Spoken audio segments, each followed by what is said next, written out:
Please take your seats. All right, good morning, everyone. Welcome back to court. Thank you again for your service. Again, we really appreciate your service on this jury. I do want to make an additional plea to please everyone be on time in the morning. I know it's tough, but if everyone's on time, we have a much better chance of finishing on schedule. So please do your best. That said, yesterday you were chosen as the jury, and this morning we're going to swear you in now as the jury. So please all rise for Madam Clerk, members of the jury. Raise your right hand, please. Do you solemnly swear or affirm that you will well and truly try to issue joint between the state of Wisconsin versus Ronald Schroeder to the best of your ability, so help you God, unless discharged by this court, true verdict give, according to the law, evidence given to the court? So if you had it under the pain of penalty of perjury. Thank you. Can I have a seat, please? Thanks, everyone. So we're going to start with instructions. And again, you don't need to take notes because you'll have these with you in deliberations. And then the parties are going to make their opening statements. And again, you can't take notes during those statements because those are not evidence, but we'll be providing note-taking materials to you shortly. Before the trial begins, there are certain instructions you should have to better understand your functions as a juror and how you should conduct yourself during the trial. Your duty is to decide the case based only on the evidence presented at the trial and the law given to you by the court. Anything you may see or hear outside the courtroom is not evidence. All people deserve fair treatment in our system of justice, regardless of their race, national origin, religion, age, ability, gender identity, sexual orientation, education, income level, or any other personal characteristic. People make assumptions and form opinions from their own personal backgrounds and experiences. Generally, we are aware of these things, but you should consider the possibility that you have biases of which you may not be aware, which can affect how you evaluate information and make decisions. You must carefully evaluate the evidence and resist any urge to reach a verdict that is influenced by any bias for or against any party, witness, or attorney. Personal opinions, preferences, or biases have no place in a courtroom where our goal is to treat all parties equally and to arrive at a just and proper verdict based on the evidence. Do not begin your deliberations and discussion of the case until all the evidence is presented and I have instructed you on the law. Do not discuss this case among yourselves or with anyone else until your final deliberations in the jury room. This order is not limited to face-to-face conversations. It also extends to all forms of electronic communications. Do not use any electronic devices, such as a mobile phone or computer, text or instant messaging, or social networking sites, to send or receive any information about this case or your experience as a juror. We will stop or recess from time to time during the trial. You may be excused from the courtroom when it is necessary for me to hear legal arguments from the lawyers. If you come in contact with the parties, lawyers, interpreters, or witnesses, do not speak with them. For their part, the parties, lawyers, interpreters, and witnesses will not contact or speak with the jurors. Do not listen to any conversation about this case. Do not research any information that you personally think might be helpful to you in understanding the issues presented. Do not investigate this case on your own or visit the scene, either in person or by any electronic means. Do not read any newspaper reports or listen to any news reports on radio, television, over the internet, or any other electronic application or tool about this trial.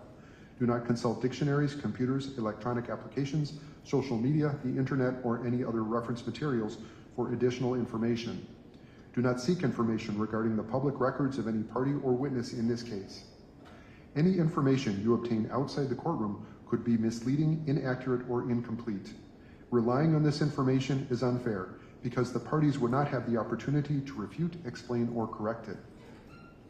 Do not communicate with anyone about this trial or your experience as a juror while you are serving on this jury.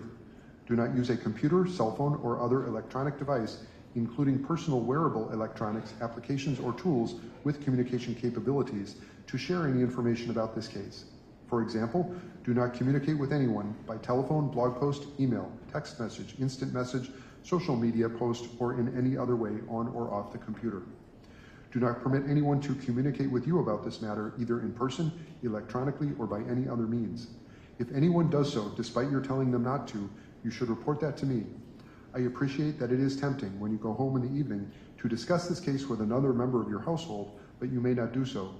This case must be decided by you, the jurors, based on the evidence presented in the courtroom. People not serving on this jury have not heard the evidence, and it is improper for them to influence your deliberations and decision in this case. After this trial is completed, you are free to communicate with anyone in any manner. These rules are intended to assure that jurors remain impartial throughout the trial. If any juror has reason to believe that another juror has violated these rules, you should report that to me. If jurors do not comply with these rules, it could result in a new trial involving additional time and significant expense to the parties and the taxpayers. You are to decide the case solely on the evidence offered and received at trial. Evidence is first the sworn testimony of witnesses, both on direct and cross-examination, regardless of who called the witness. Second, the exhibits the court has received, whether or not an exhibit goes to the jury room. And third, any facts to which the lawyers have agreed or stipulated, or which the court has directed you to find. It is not necessary that every fact be proved directly by a witness or an exhibit. A fact may be proved indirectly by circumstantial evidence. Circumstantial evidence is evidence from which a jury may logically find other facts according to common knowledge and experience. Circumstantial evidence is not necessarily better or worse than direct evidence. Either type of evidence can prove a fact. Whether evidence is direct or circumstantial, it must satisfy you beyond a reasonable doubt that the defendant committed the offense before you may find the defendant guilty.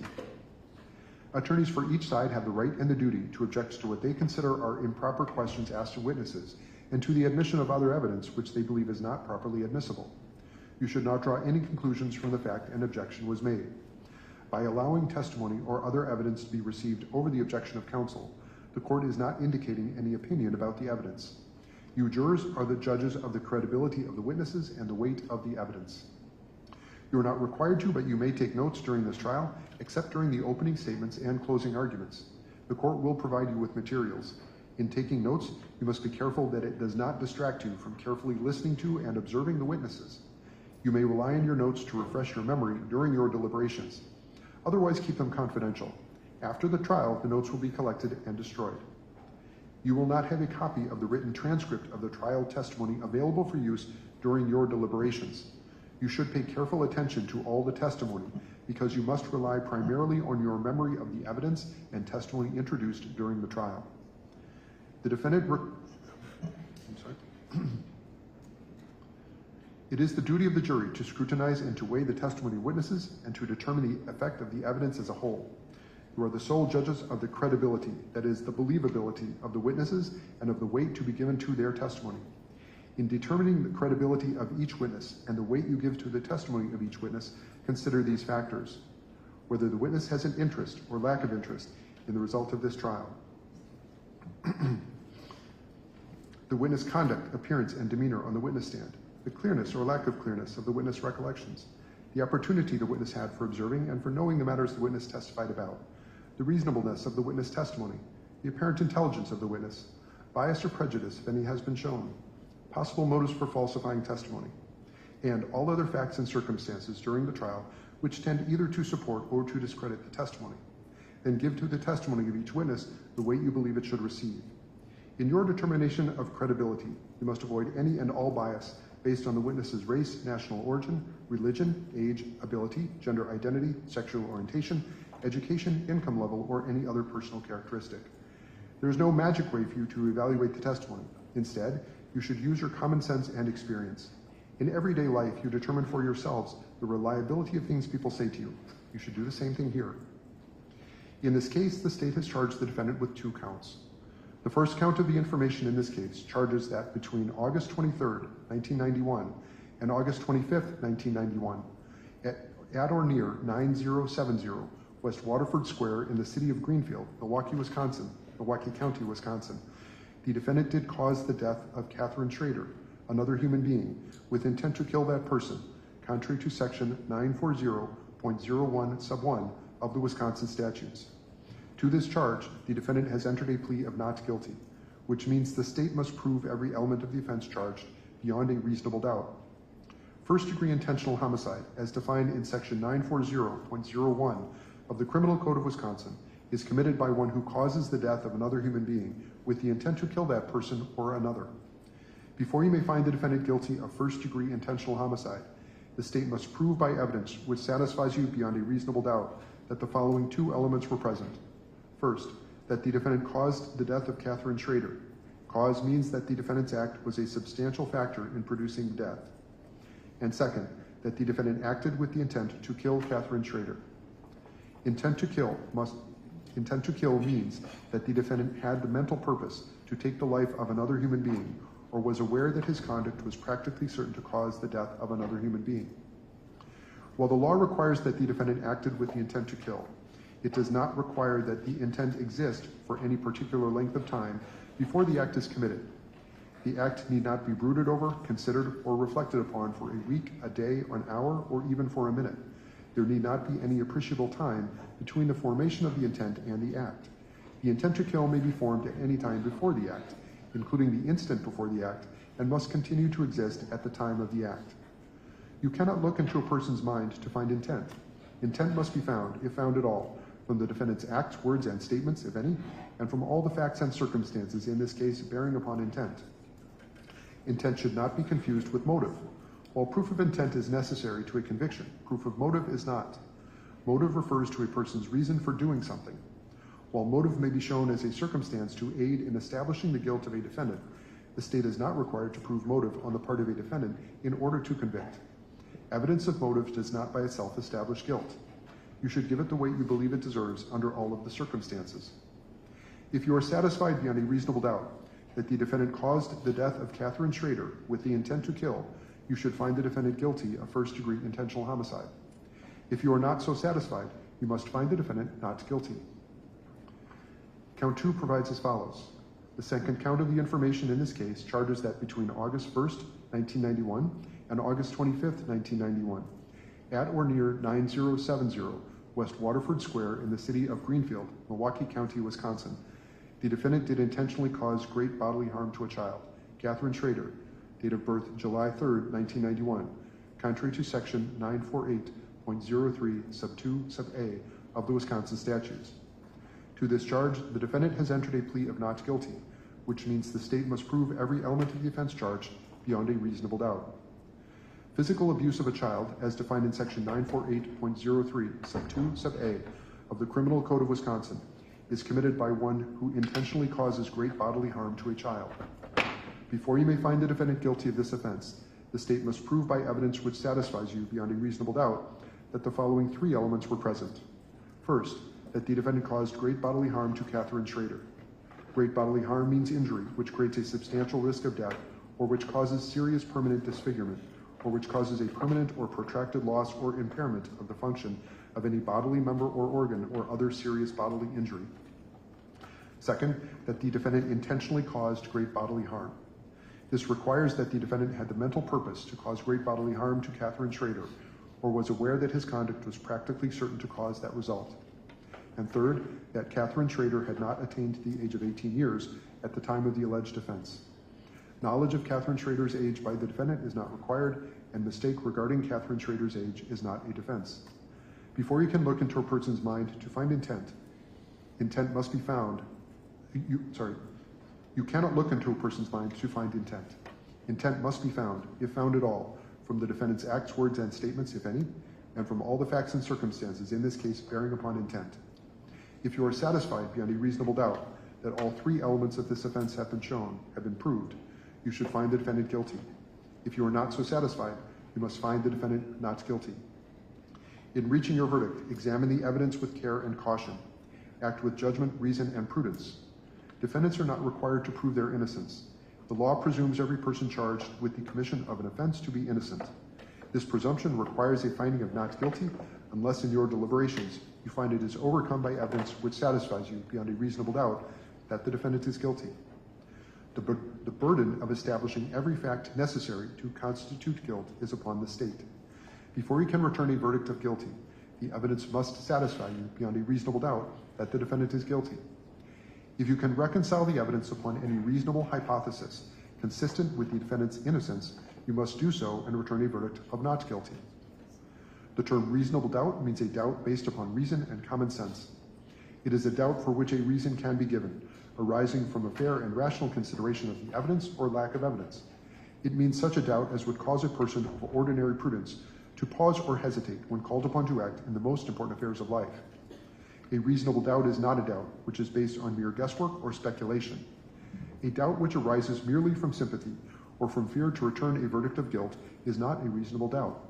A reasonable doubt is not a doubt such as may be used to escape the responsibility of a decision. While it is your duty to give the defendant the benefit of every reasonable doubt, You are not to search for doubt. You are to search for the truth. The lawyers will now make opening statements. The purpose of an opening statement is to give the lawyers an opportunity to tell you what they expect the evidence will show so that you will better understand the evidence as it is introduced during the trial. I must caution you, however, that the opening statements are not evidence. So, we begin with the state, which has the burden. Mr. Torbenson. Thank you, Your Honor.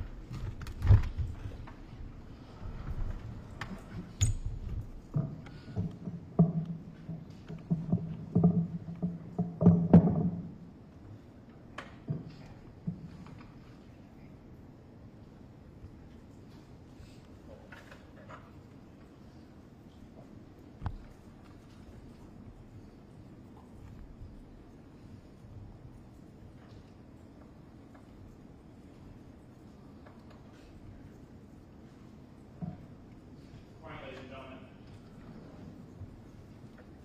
this trial begins with the number 2. There are only 2 people in this entire world that could cause the death of Catherine Schroeder: the defendant and Catherine's mother, Christine. Only 2 people in the entire world had the opportunity to abuse Catherine to the point that she ended up in a hospital on August 25th of 1991. Only 2 people in the entire world had the opportunity and ability to silence this child's life at the age of 7 weeks. The last person with Catherine Schroeder, before she became unresponsive, on August 25th of 1991, was this defendant.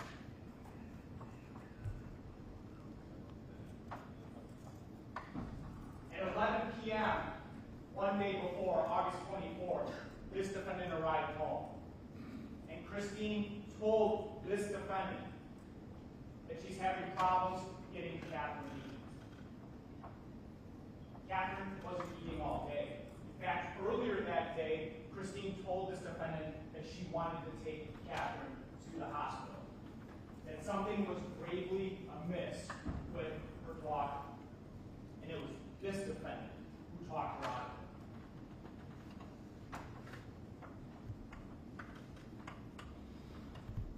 So, just after 11 p.m. on August 24th, Christine hands her 7-week-old daughter over to this defendant. And this defendant says he feeds Catherine. And during that feeding and after that feeding, he says he gives 3 ounces. He gives his daughter back to Christine. And Christine immediately notices her daughter's lightness. That something is gravely amiss. She instructs the defendant to call 911.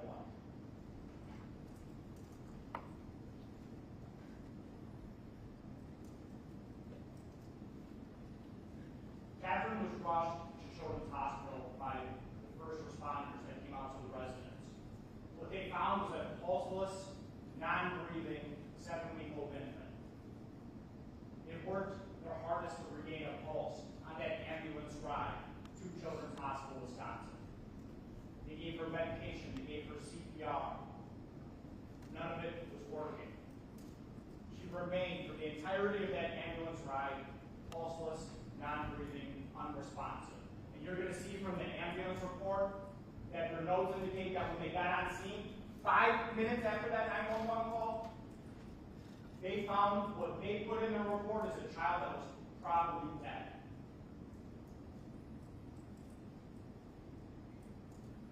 When Catherine was admitted to Children's Hospital, Wisconsin, the emergency room doctor started working on her immediately. She was intubated. She was given medication to try and regain a pulse. And for some time, they were able to regain a pulse.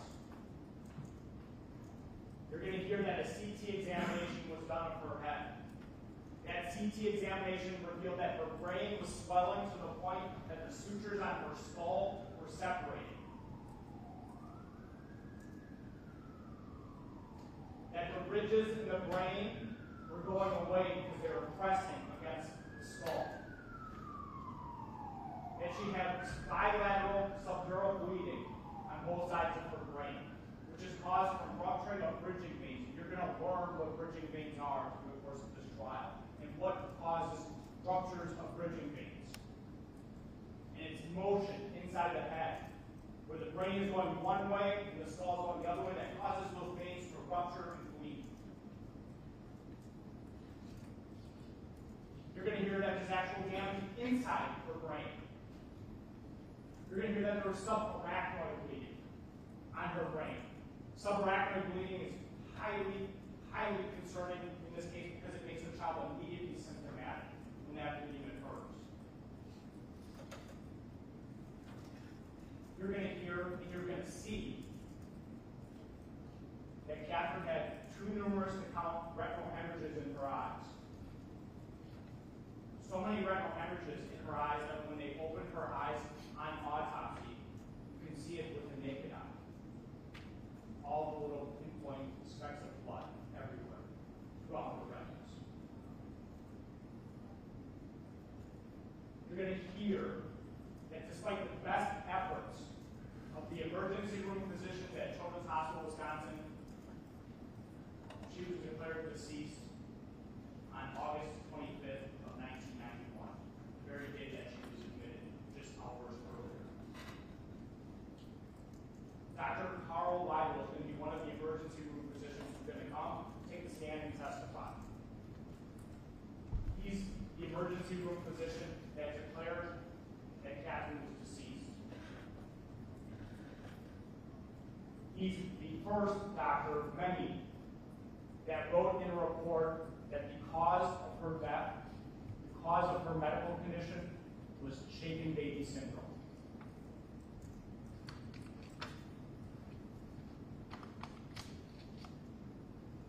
You're going to hear from the first responding police officer in 1991 to the hospital. He was called out at 4 o'clock in the morning because the doctors were so concerned about what they saw that they got law enforcement involved. His name's David Novi. He talked to the doctors, he talked to a social worker that was involved in this case, and then he met with both the parents independently. And what you're going to hear is that both parents, Christine and the defendant, parroted the same story. That the defendant came home at approximately 11 p.m. that evening, that Christine was having problems getting Catherine to eat until she asked the defendant to feed Catherine. And then they sat on the couch and they did it together. And what Christine told law enforcement that morning was that this defendant was never alone with Catherine that evening.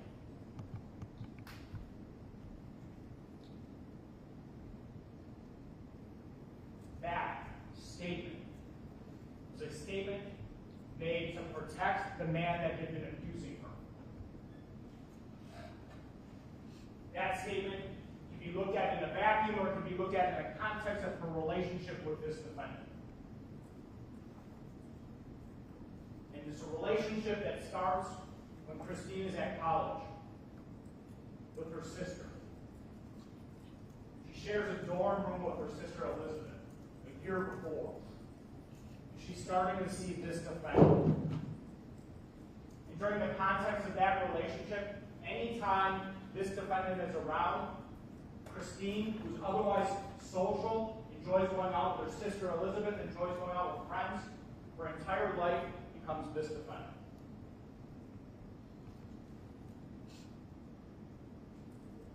Every time he visits college, she only spends time with him.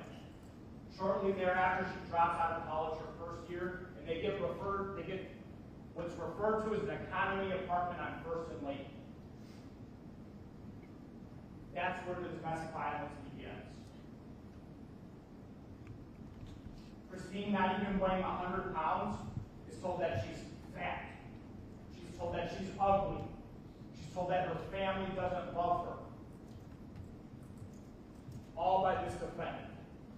He controls who she goes around. He controls who she spends time with.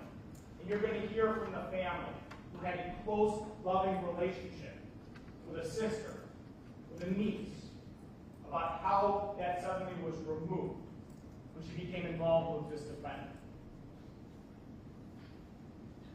that when they did see her, she had bruises on the inside of her arms, sometimes very large bruises on the inside of her arms,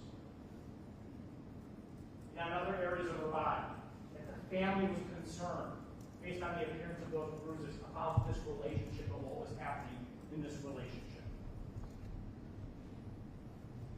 But she was being isolated.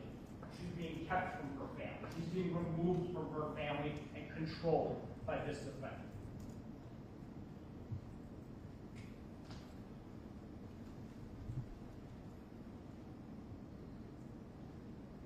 You're going to hear that in that economy apartment, this defendant slammed Christine down to the point that she injured her back.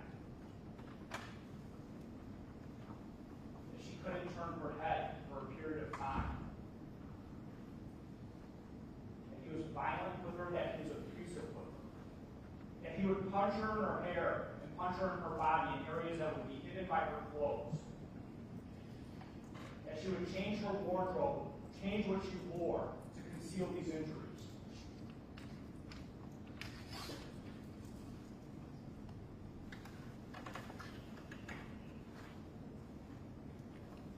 Then Christine became pregnant. They moved into the apartment on Waterford. You're going to hear from neighbors, a neighbor that lived in that same apartment building, about the domestic violence that they heard this defendant exert on Christine. So loud it could be heard in a different apartment in the building.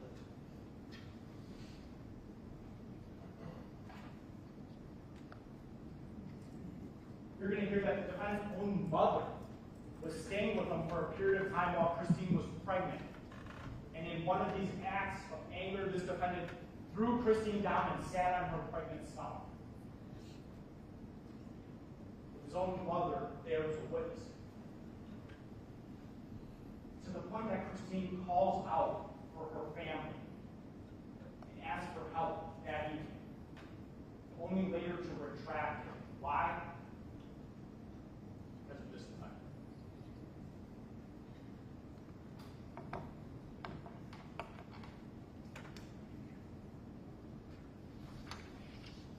Catherine was born on July 3rd, 1991. It's a memorable day, one day before July 4th. It was a happy occasion for most of the family. It was a happy occasion for Christine. I suspect it was a happy occasion for the defendant. Slightly premature, Catherine would remain in the hospital for a few days before demonstrating that she was a feeder and a grower, which means she was a healthy, premature baby.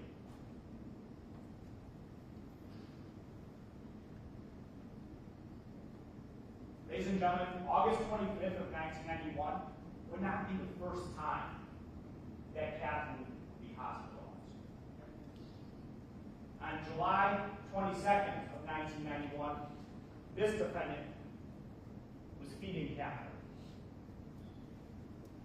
A feeding after which Catherine's entire abdomen was bruised and patterned. A feeding after which Christine said the child needs to go and see the pediatrician. And they take their child, Catherine, to the pediatrician's office. Dr. David Novi, you're going to hear from in this, Dr. David Louth, you're going to hear from in this trial as well. Dr. David Louth is so concerned about the bruising that he sees on Catherine's abdomen that he makes a referral and says Catherine should go to the hospital and notifies Child Protective Services, who starts investigating this. It's pattern bruising. You're going to see the photographs of that bruising on her abdomen. This defendant was interviewed by a social worker at the hospital regarding that bruising. And the explanation that this defendant gives is that, A, Catherine had no bruising prior to this defendant feeding Catherine on the morning of July 22nd of 1991. That Catherine started having difficulty breathing when this defendant was administering a feeding until he flipped her over on his arm and was patting her on the back, and she must have rubbed her stomach somehow on his belt buckle. That is the explanation, that is the excuse that this defendant gives.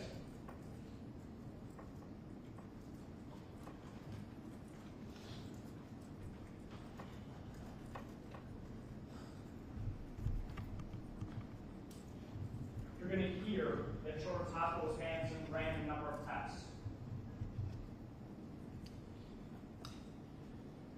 You're going to hear ultimately that Catherine was sent back home with the defendant and Christine, only to be back in the hospital a few weeks later.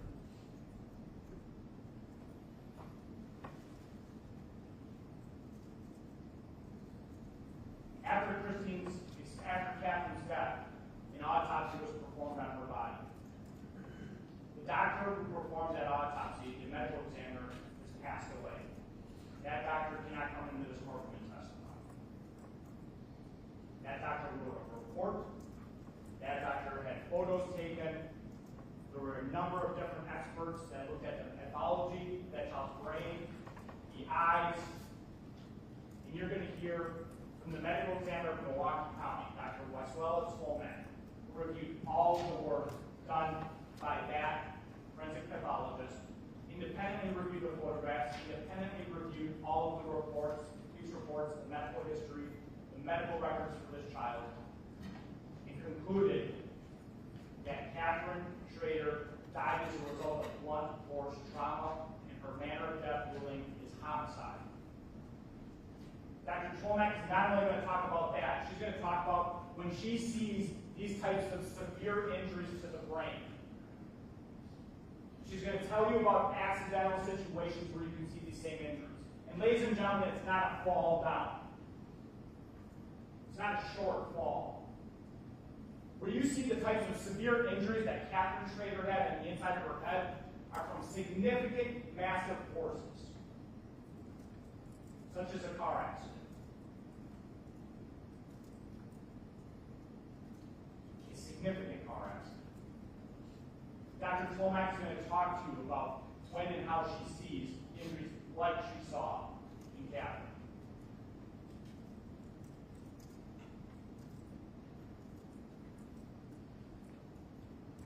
This case doesn't end there. For almost 3 years thereafter, this defendant would continue to exert his control over Christine Schroeder. He would move in for a period of time into their parents' house, Christine's parents' house, where he would leave books out with certain titles. How to Get Away with Crime. How to Implicate Somebody Else. Christine's parents worried about her, knowing that this case was being investigated for a homicide, talked to her about getting a lawyer. And this defendant was so concerned about her getting a lawyer that he wanted to talk with Christine about what she would say to the lawyer about him.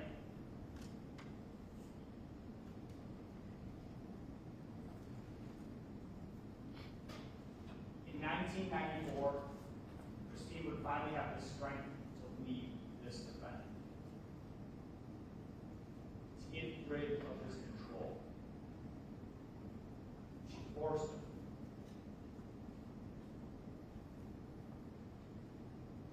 So he moved on. In January of 1996, this defendant started courting a woman by the name of Brenda Kowalczyk. She was a model. She was pretty. For a while, she refused the defendant's advances. By March of 1996, they were involved in a relationship. Shortly thereafter, he gave her a pager. The expectation with that pager is every time it rang with his call, she was to answer it. Every time he called, she better say where she was. Soon, she couldn't go anywhere without him.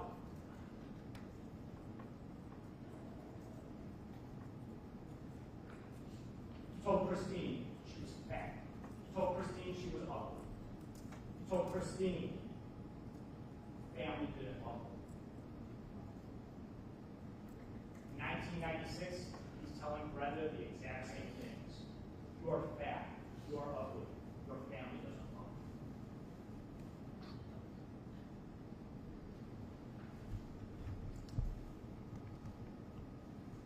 Brenda has a child with this friend. His name is Hunter.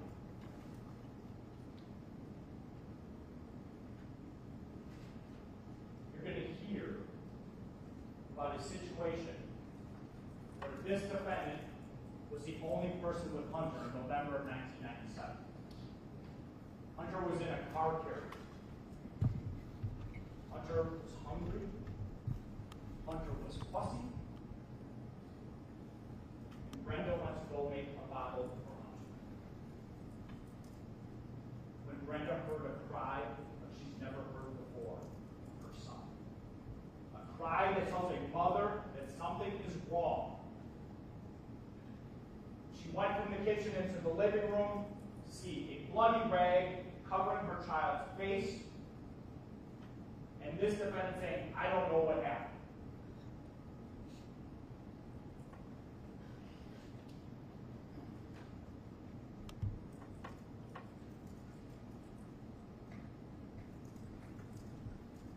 Brenda took Hunter to the doctor, but she didn't report the circumstances of how this defendant left that child.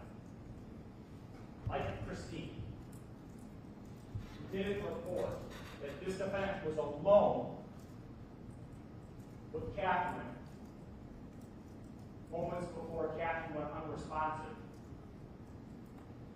Brenda, too, didn't report the circumstances. She didn't report those circumstances because she was being physically abused. She was being controlled. She was being isolated.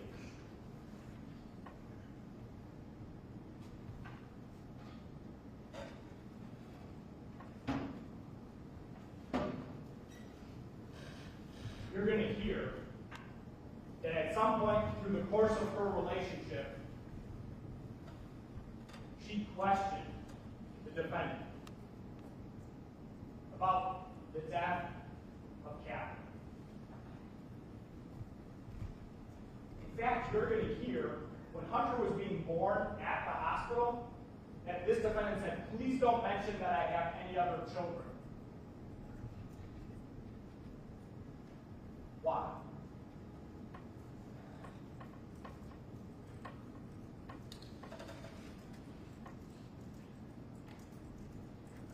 Well, you're going to hear that when she questioned this defendant about the death of Catherine, that this defendant first said it was a SIDS death. Wrong. Not a single person who has reviewed this case has ever come to that conclusion. Nobody. It's a self-serving conclusion for him. But Brenda keeps pushing. She wants to know the circumstances around the death of Catherine because she's heard conflicting information. A social worker has visited her, warned her. And this defendant becomes violent with her again. You're going to hear about the pattern of domestic violence that existed between this defendant and Brenda. For a period of time, she moved out from him, only for him to beg for her to come back home.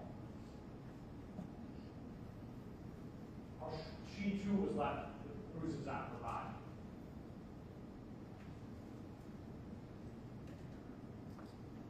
She too was isolated and controlled. That wouldn't be the last, though. This man would have a third relationship with a woman named Nicole. Together they had a child named Hannah. Beautiful name that I'm fond of for a number of reasons, including my oldest has the same name.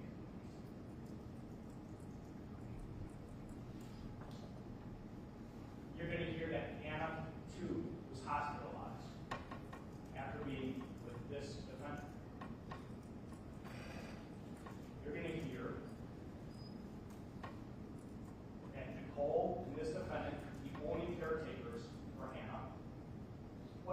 down for a nap.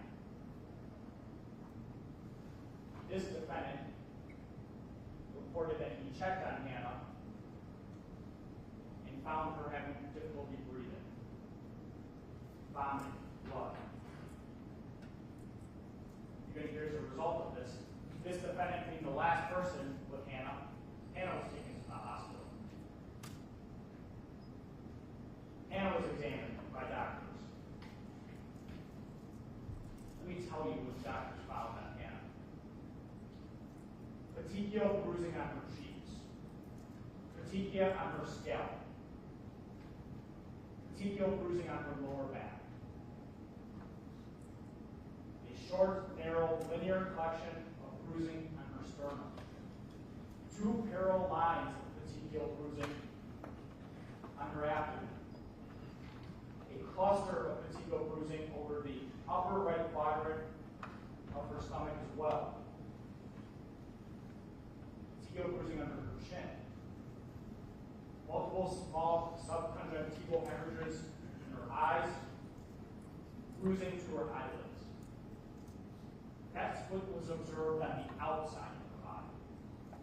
Here's what was happening on the inside of her body. She had a displaced fracture of her first rib. She had fractures of her right ribs, number 4, number 7, and number 8. Her 6th and 7th ribs on the left side were fractured. She had posterior fractures that were healing of the 6th, 5th, 7th, and 8th ribs. She had a CML, or classic metaphyseal lesion fracture of her femur bone, largest bone in the human body. And a classic metaphyseal fracture of her proximal tibia. 12 total fractured bones in a non-mobile infant child.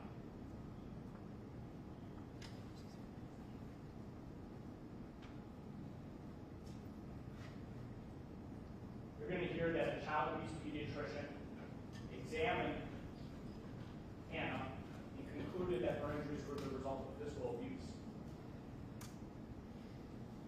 The final witness that you're going to hear from in the state's case is Dr. Lynn Sheets.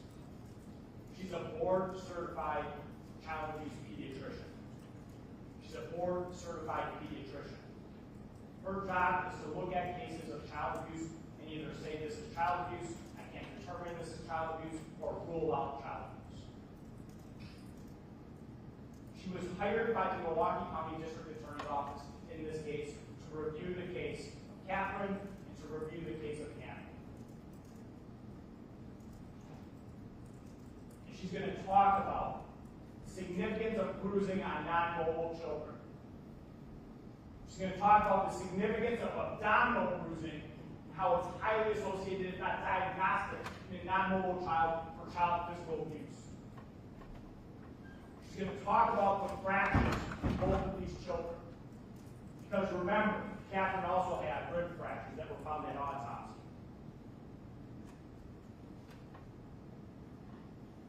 She's going to talk about the mechanisms for causing those fractures. Squeezing, compression on the rib cage. She's going to talk about nature and types of forces that are needed to cause effusive head trauma or shaken baby syndrome.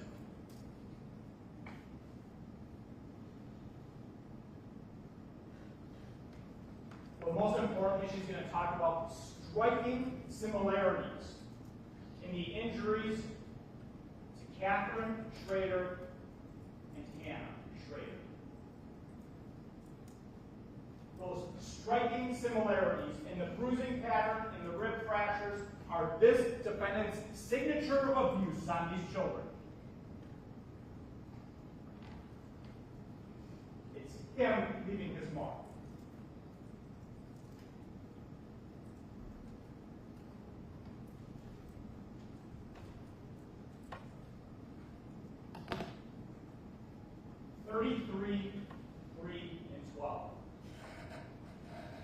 If Catherine Schroeder were alive today, she'd be 33 years old, 3 months, and 12 days. That's what this defendant took from this earth.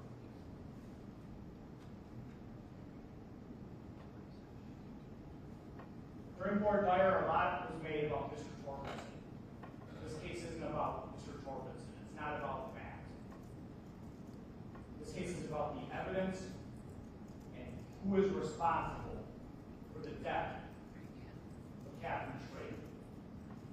Ladies and gentlemen of the jury, I'm asking that you listen closely to all the evidence.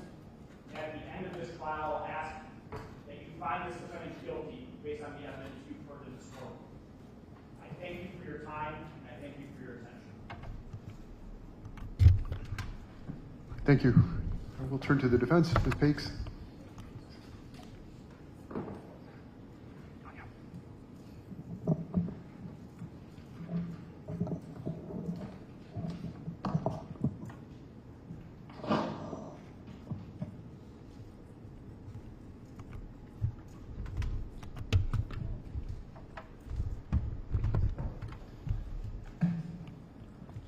Good morning, ladies and gentlemen. You've just heard an emotional accusation. Accusation is not evidence, and emotion is not evidence. But emotion and accusation are very powerful. And the reason they're so powerful and the reason they're being used so much is because the facts don't fit the crime. And I'm going to go through the facts, and you will hear several discrepancies between Mr. Torbenson's version and the version you will hear that we think you will hear from the witnesses. This case is old. Evidence is no longer available. Key investigators have died. Witnesses have died. Witnesses that remain, their memories are faded. And key pieces of physical evidence have been destroyed. We no longer have the x-rays that were taken. We no longer have the CT scans. There was an autopsy in 1991, and material that could shed light on Katie's position or her condition were not preserved. And that missing evidence does not affect the state's ability to prosecute, but it does affect our ability to defend. There can be no thorough, reliable, independent evaluation in this case. And the ability for independent evaluation is extremely important because this is essentially a medical prosecution. Katie died unexpectedly, and she had medical findings that could not be easily explained. And some of those findings were suspicious for trauma. And because it's an infant, there's a presumption of abuse. There's a lot of room for speculation in this case. So how will the state get from suspicious for abuse to an accusation of first-degree intentional homicide? Because what Mr. Torbenson has to prove beyond a reasonable doubt is that there was a crime. That's his first burden. He has to prove that there was an intent to kill, meaning a mental purpose to take the life of another human being, or an awareness that their conduct was practically certain to cause the death of another human being. It's our position he will not meet that burden. There are no medical findings unique for abuse. There's no magic test for abuse. It's not like pregnancy or cancer or other conditions where you have a test, you look under a microscope. There's a lot of speculation in this case. And whether Mr. Torbenson can prove beyond a reasonable doubt that A, there was the crime that he's charged, and B, that a person did it, it's your decision, and your decision alone, and it's your decision based on everything you will hear in this courtroom.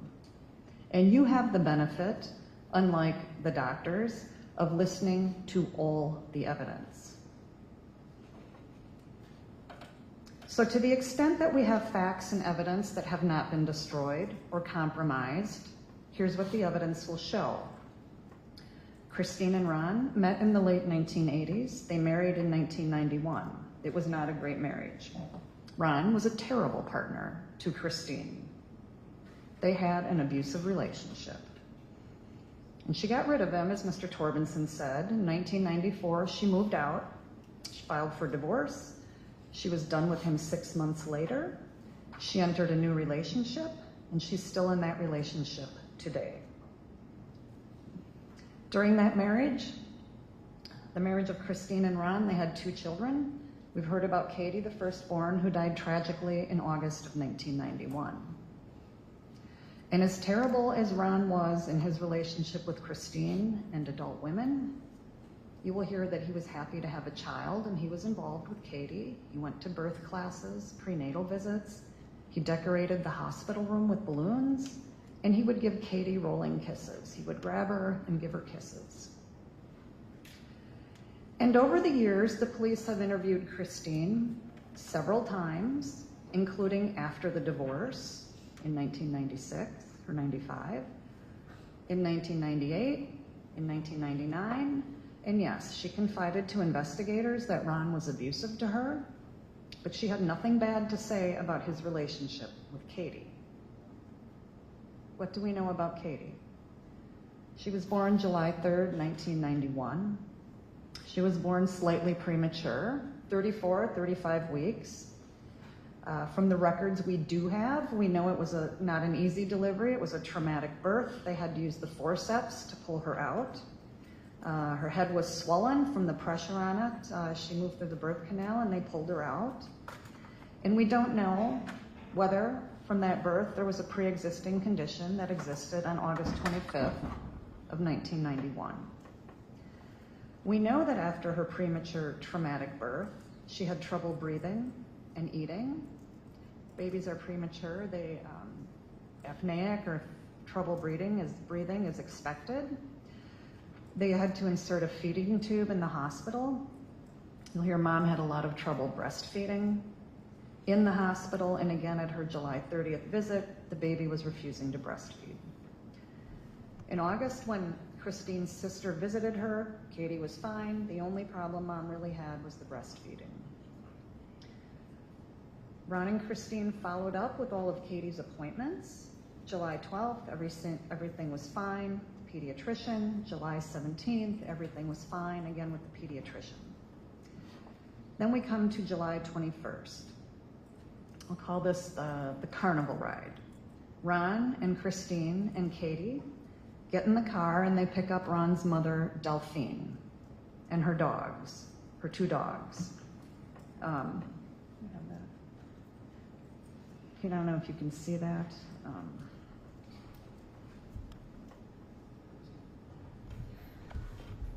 They pick up Delphine and her 2 dogs.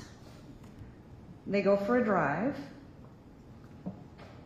It's the only picture we have of that time of Ron's mother, the baby, and the dogs. They stop at a festival. They leave Katie in the car, in her car seat with Delphine. Christine and Ron go on a ride. At some point they return. When they return, nothing seems amiss. Katie's strapped in her car seat. After the festival, all of them head to Ron and Christine's apartment. It's a small 1-bedroom. It's a small 1-bedroom. The baby sleeps in the large room in the corner. There's a bassinet and a crib there. Ron and Christine have their bedroom. There's a couch. When Delphine sleeps over, she sleeps on the couch in the large room. It's a 600 or 700 square foot apartment. It's very small. Christine reported that night getting up several times to feed the baby during the night. Ron said that around 8 o'clock in the morning or so, he changed the baby. He changed Christine. Now, Mr. Torbenson says that Ron's version was he did not see bruising. And what Ron actually said was he didn't notice any bruising, right? We don't know what the baby was wearing. Was it a onesie, right? May have not have noticed when he changed the diaper. We don't know where he was when he changed her. We don't know if the room was dark. Sometimes when you're not looking for something, you don't see it. So he didn't say, I did not notice, he just said, I did not notice, not that it wasn't there. We know after the diaper change, Katie was fed around 8:30, and sometime around that time she was spitting up milk through her nose and she was holding her breath and she wasn't breathing. And because she was premature, you'll hear they were sent home with a suction bulb. Babies that are premature are nose breathers, and if, sometimes they use it to suction the nose, and they took this suction bulb and they started suctioning out of her mouth and her throat, what she was vomiting. The mother reported, Christine reported, for perhaps 45 minutes they had suctioned, there was sporadic suctioning and breathing problems, and Katie continued to be irritable. So they take her to Dr. Lautz. And when Katie and Ron are at Dr. Lautz's and the mother removes the diaper, that's when the mother first noticed the weird bruises and abrasions, and here's what they look like. Okay. Okay. And it was concerning, so they photographed it. The bruising is superficial. It's not, the internal organs are fine. It's not life-threatening. And she's an infant, and no one has an explanation. And so certainly it's concerning. Dr. Lautz is concerned, rightfully so, and so he sends Ron and Christine to Children's Hospital. So they get in the car, and they drive Katie to Children's Hospital. And they tell Children's Hospital that she started to become irritable the night before, the night of the carnival ride. Children's is concerned. They immediately assign a social worker, and they immediately notify CPS. And the social worker from Child Protection and Advocacy interviews the parents and asks in the past 24 hours who's been around the baby. It's grandma, her poodles, mom, and dad. That's it. Social worker asks Christine and Ron, what do you think happened? They don't really know. Ron's theory is it was his mother's dogs, his mother, or he did it when he was trying to suction Katie and get the vomit out of her throat and her mouth, when he was panicked and handling her roughly. Meanwhile, Milwaukee County Child Protection Services assigns a social worker, an experienced investigator, Erica Doman, to investigate abuse, and she comes to the hospital. At the same time, the hospital is looking to see if Katie has a bleeding disorder. Mom reports perhaps a history of easy bleeding in the family. They run some tests. She has one abnormal result. She's got a low level of what you need to clot, one ingredient that you need to clot, and perhaps she bleeds more than an infant who is normal. At this point, the hospital does not know whether this abnormal result is due to genetics or her age, but she has it, and they recommend that in 6 months she be retested to see if her levels are normal, and she recommends the parents get tested. And that is never done. The reason she has it isn't important. The fact is she knows we know she has this condition, and a question is, how does this contribute to her condition on August 25th? At the hospital, while they're investigating this bruising, the blood specialist asks Mom, have you noticed any bleeding with Katie? And Mom says, no. The only incident she can conjure up is maybe a lip bruise from her struggles with breastfeeding. And we don't really have any information about this. There's no photograph. It's not really referenced in the medical records, so we're left to speculate as to what that means. Ultimately, Children's chalks the bruising up to rough handling and the suctioning of the baby, and they send her home with the parents. But now Ron and Christine are under the child protection microscope, as they should be, and they're under the critical eye of suspicious family members. And you'll hear that on August 4th, Ron and Christine leave Katie with Christine's parents to babysit. The next morning, they pick her up on the 4th. The next morning, Christine's mother calls Erica Doman, the CPS worker, and Christine's mother says, I saw a bruise. I saw a bruise on the baby. We don't have a photograph. and we're really left to speculate about what that means. We do know that Erica Doman does her job. She's diligent, she's thorough. The next day, she shows up unannounced at Christine and Ron's work, their place of employment. You'll hear Ron was an outside salesman and Christine worked in the office. When Christine went back to work, she took the baby with her. They didn't have childcare.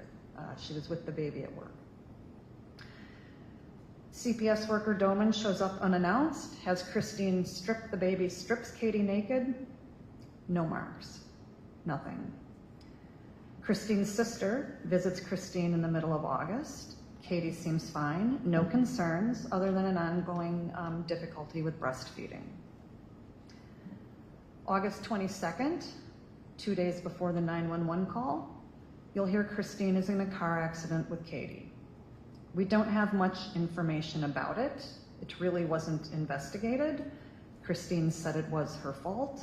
Her car was hit in the rear. There didn't seem to be much damage. Neither party wanted to call the police. She said Katie was in a car seat. She claimed it was buckled and fastened. We know the investigators got a receipt for the car seat, where she bought it, but that was all we know. August 23rd, the next day, Ron, Catherine, Katie, they pick up Delphine, Ron's mother. They head to Mexican Fest at the Summerfest rounds. They take turns holding Katie. They don't have a stroller. As the evening progresses, Katie becomes fussy, a little upset, wouldn't take a bottle or a pacifier. After they're done at the festival, they drop Delphine at her house around 10 p.m. The next morning, August 24th, Saturday, is a busy day. You'll hear that Ron had a second job at the Ground Round. He was scheduled to work that day from the noon shift, and he had to get there about 11, and he would work till 2:33 in the afternoon. You'll hear that after later that evening, his plan was to meet a buddy out to watch a baseball game.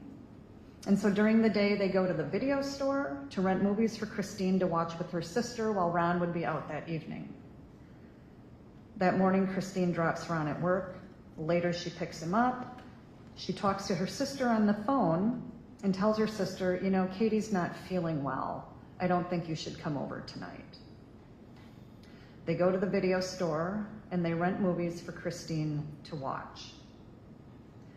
Katie, Ron, Christine at the video store, they know the people there. They go there often. It's a promotional day. It's a fun atmosphere. There are a lot of people in the store.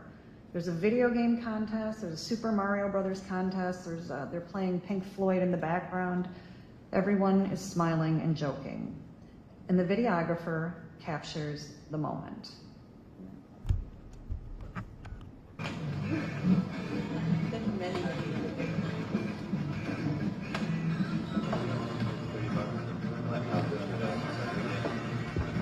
There's the winner. What that? So there's the winner.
what are you doing later? What, you and Chris gonna go out or something like that? No, he's planning for a watch.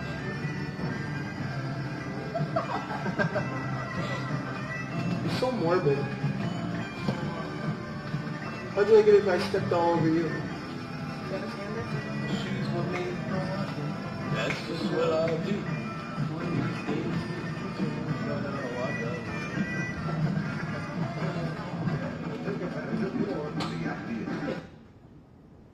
So this is the video that was taken Saturday.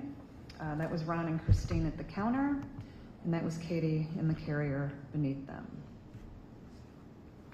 They rent movies. Later that evening, Ron goes out with his buddy to watch the baseball game. He returns home later that night. Mr. Torbenson says it's at 11 o'clock. It's not 11 o'clock. No one could give a precise time other than between 11 and 12. We know that when he gets home, Christine tells him she was having problems feeding the baby, and she gives him the baby. And you will hear that Ron had a technique where he would squeeze a few drops of milk out of the bottle, he would put it on Katie's mouth, and if she was having difficulty feeding, he could get her to take a few ounces. And he got her to take a few ounces, and they sat on the couch in that apartment while he did that. And after he fed Katie, he handed the baby to Christine. The baby was perfectly fine. In fact, you'll hear later, we'll get to it, but it's a big issue of dispute with Mr. Torbenson's version of events. Christine has never said that the baby was not breathing when she was handed over. We do know from the medical records that 15 or 20 minutes after that feeding, she noticed the baby wasn't breathing. We know that Ron took the baby and performed CPR. He was panicked. He called 911 twice. And when EMS arrives, she's still not breathing. And you're going to hear that was about 5 minutes. And you're going to hear that 5 minutes is a long time to be without oxygen.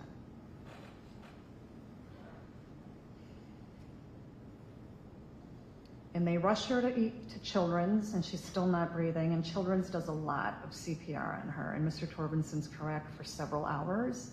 They were able to get her heart started. It would stop. They had to restart her heart several times during those first few hours.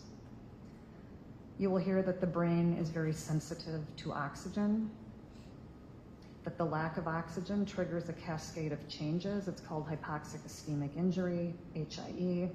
It just means the brain is sick because it didn't have oxygen. And when the brain doesn't have oxygen and it becomes sick, it will start to swell. And people develop uncontrolled bleeding, which Katie did, and they develop raised intracranial pressure and other complications. Katie is kept alive on a ventilator. You'll hear that her brain continues to decompensate. There's not a normal perfusion or flow of blood. The blood she has gets sludgy, it's congested. She lingers and dies 17 hours later. And as expected, CPS and the police are immediately in the hospital interviewing Christine and Ron about what happened. And Christine brings up the car accident several times to Officer Novi. And she's concerned that this somehow may have had an effect on the baby, on Katie, and may have been in the causal chain of events.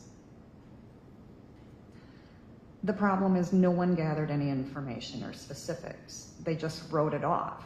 We don't know the speeds of the cars. We don't know the distances. We don't know how hard she braked, whether she braked, she braked before impact, after impact. Christine reported that Katie was in a car seat, but we don't really know if it was strapped in properly, if she was strapped in properly. And we suspect it was a forward-facing car seat from the description in the records. And in 1991, we don't use forward-facing car seats anymore because they're dangerous. Let's the head move. And what do we know with what was going on with Katie on August 25th? Because Mr. Torbenson's version is she was perfectly fine and then she wasn't.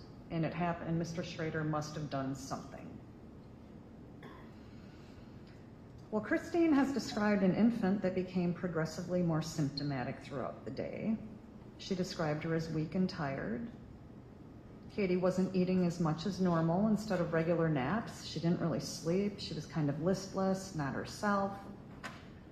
She recalled an incident that when Ron was out with his buddy watching the game, she was changing a diaper and Katie cried out in pain. And as the evening progressed, Katie ate less and less.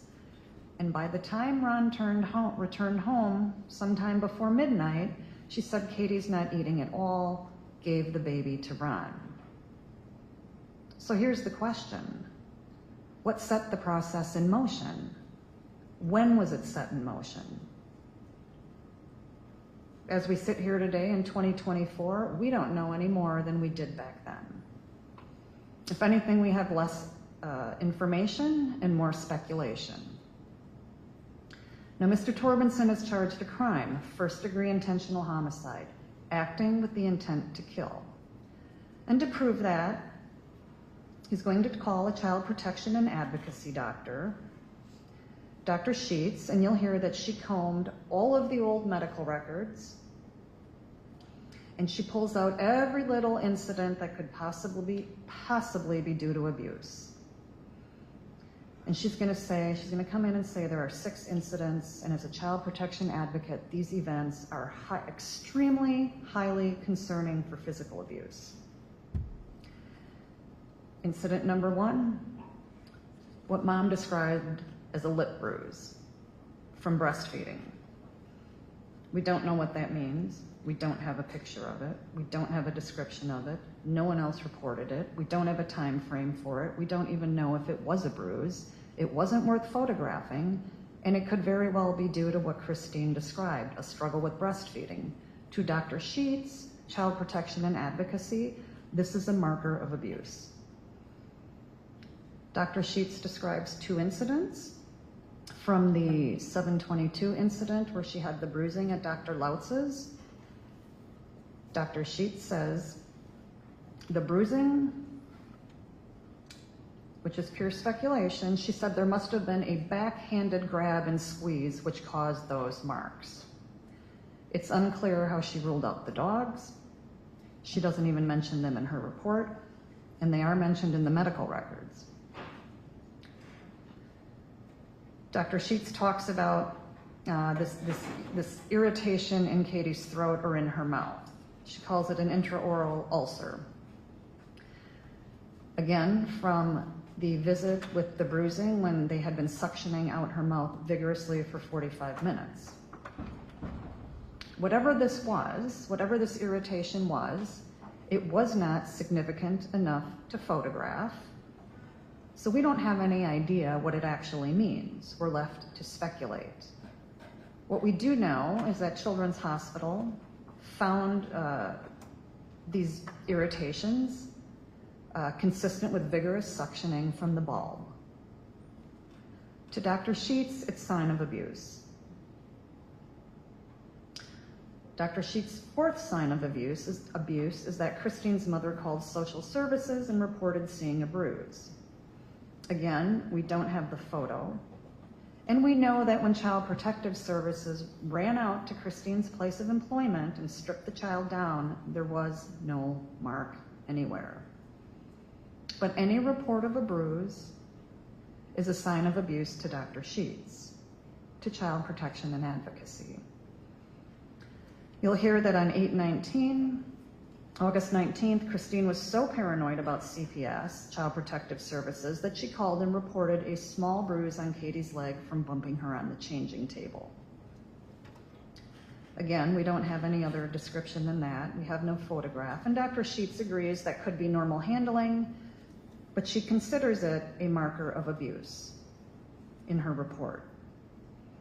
And on 8/24, when Katie is rushed to the hospital for not breathing, there's a red mark in Katie's eye, a burst blood vessel. We don't have a photograph of it. The records simply note that mom saw it around 11 p.m. She noticed it around 11 p.m. We don't know when it showed up. Was it there at 10 p.m., at 9 p.m., at 8 p.m.? We don't know. All we can do is speculate. But again, to Dr. Sheets, child protection, this is a marker of abuse. And looking through the lens of child protection, you have to take the worst case scenario, right? To protect children. Erring on the side of safety makes sense to doctors and in hospitals, right? They treat it as abuse to protect the child, but it doesn't translate well to a court of law, where you have to listen to all the evidence, and there's a presumption of innocence, and you don't presume abuse. Mr. Torbenson has to prove abuse. Dr. Sheets will talk about the rib fractures.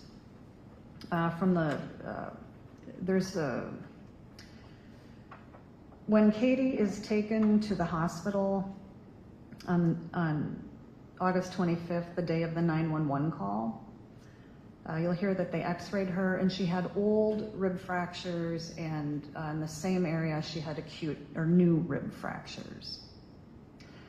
Dr. Sheets will tell you she takes the position that those rib fractures happened after Katie was sent to the hospital for the bruising on the side. And Dr. Sheets says she knows that because they x-rayed her on 7/22, and there were no fractures.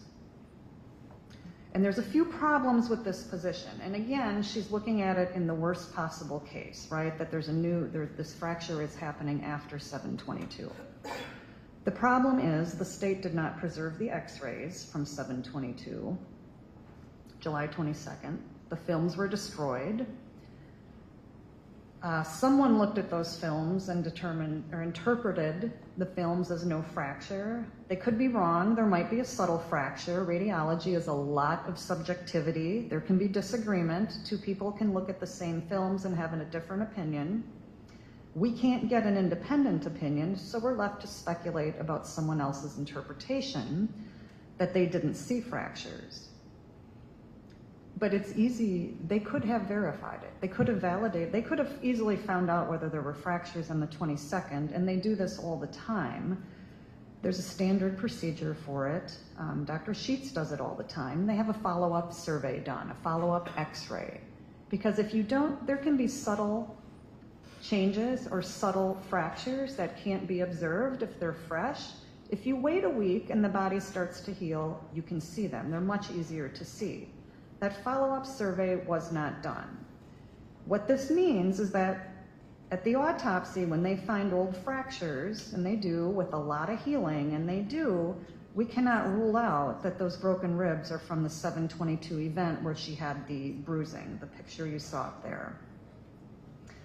But child protection defaults to the worst case scenario. It must be a new injury.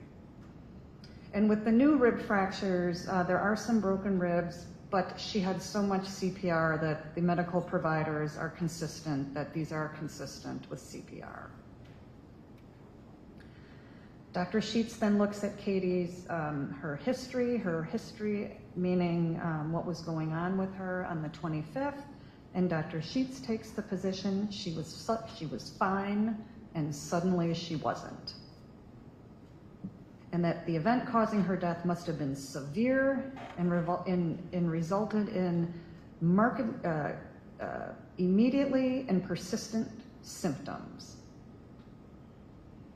This is speculation.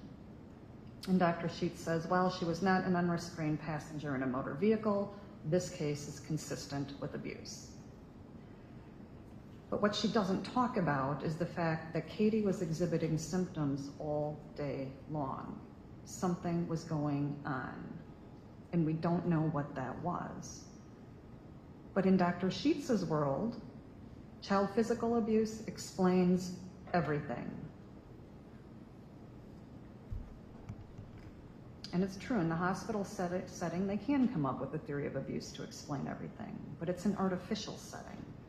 It's not a jury trial, and they don't have the benefit of all of the information you will be provided. And you'll hear from Dr. Twomack, the medical examiner. She'll talk about that based on the information she has provided and the limited information she has, it looks consistent with trauma. That opinion can't be confirmed. And she can't be specific on when, what, where, who, why, how.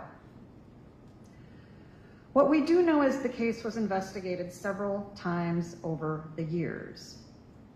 And today we are in essentially the same place we were in 1991. The only difference is it's harder to defend because people, information, and evidence are unavailable.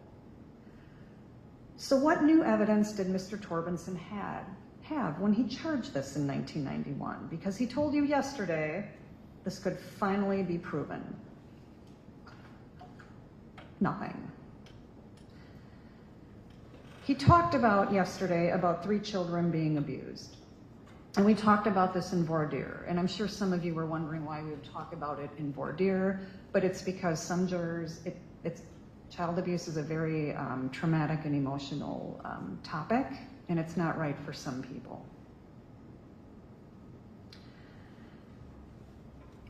And the danger in talking about it in voir dire is that people, when they hear the word abuse, they go to the worst place. They have the worst images or imagination. Well, when you hear about Hunter and Hannah, our position is there's no evidence they were abused, and there's never been a finding they were abused.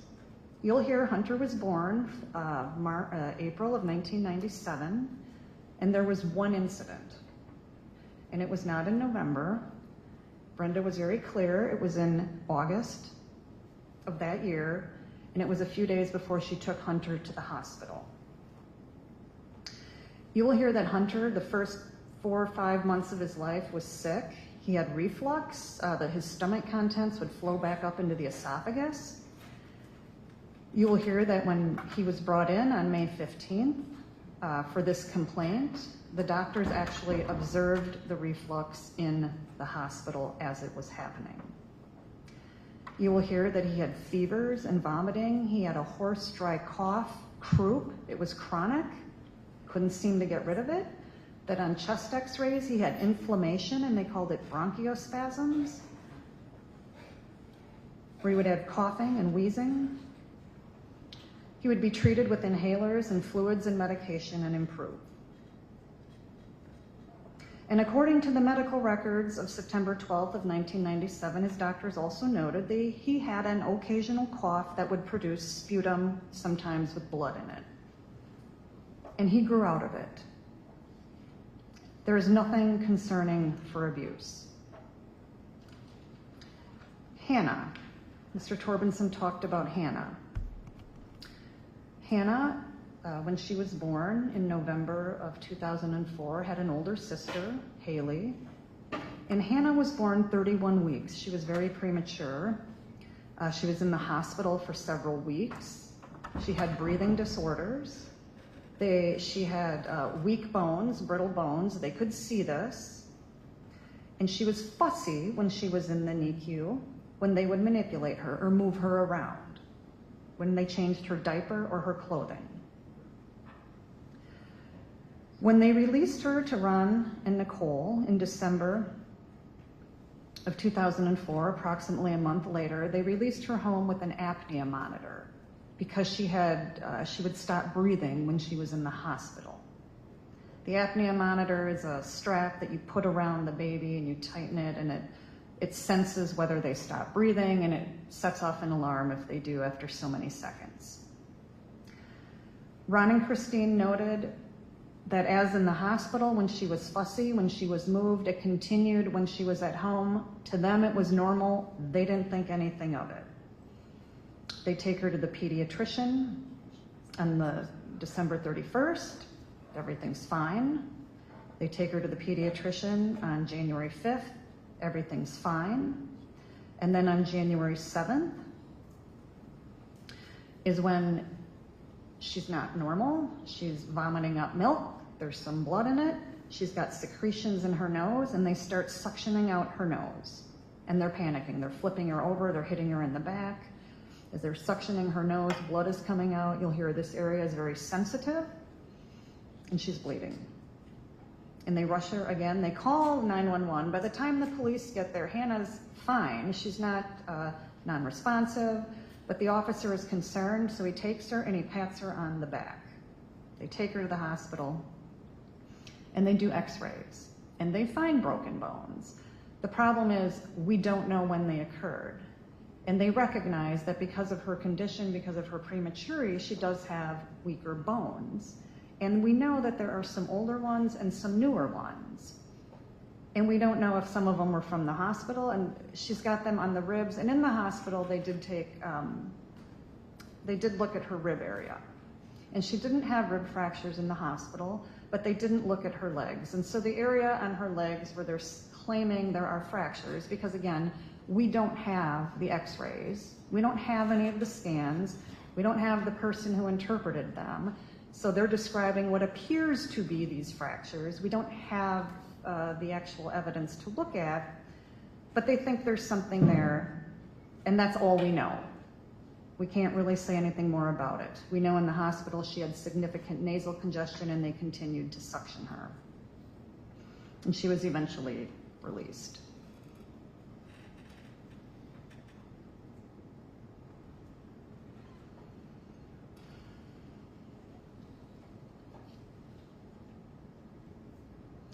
So that's what Mr. Torbenson has, emotional fodder with the child abuse. Our position is there is no child abuse. So what else? What else does he have? The answer is absolutely nothing. Justice delayed is justice denied.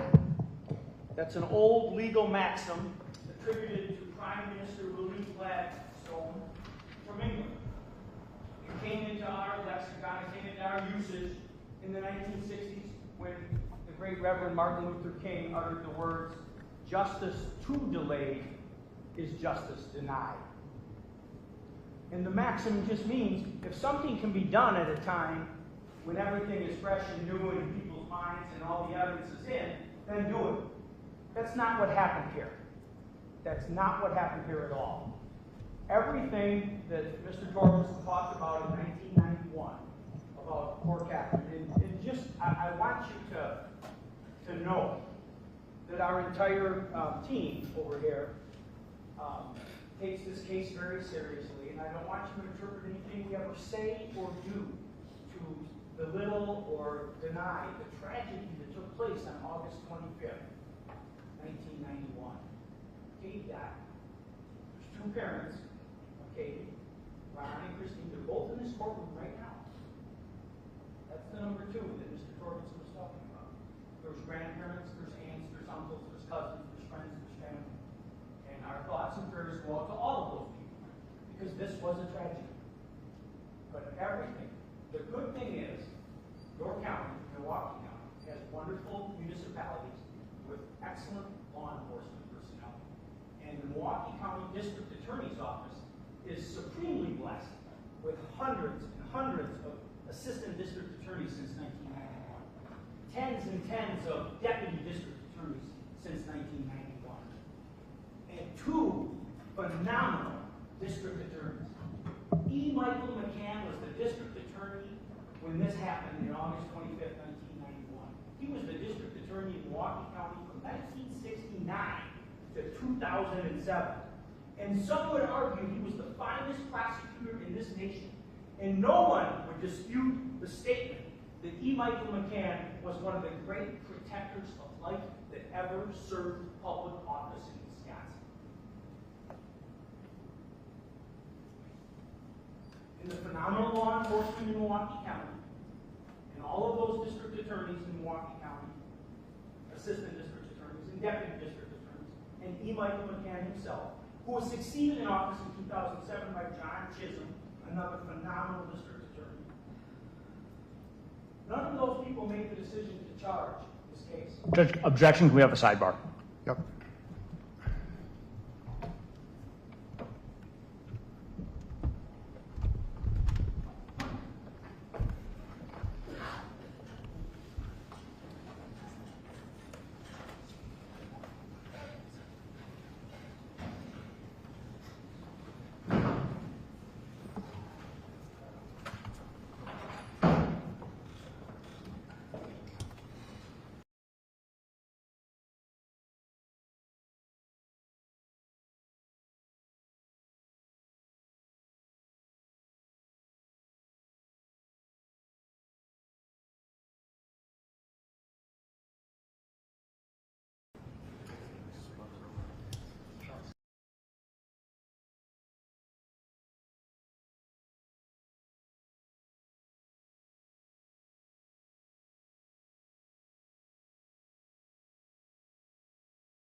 Objection sustained. Let's continue, please, Mr. Glenn. The case was brought in 2021.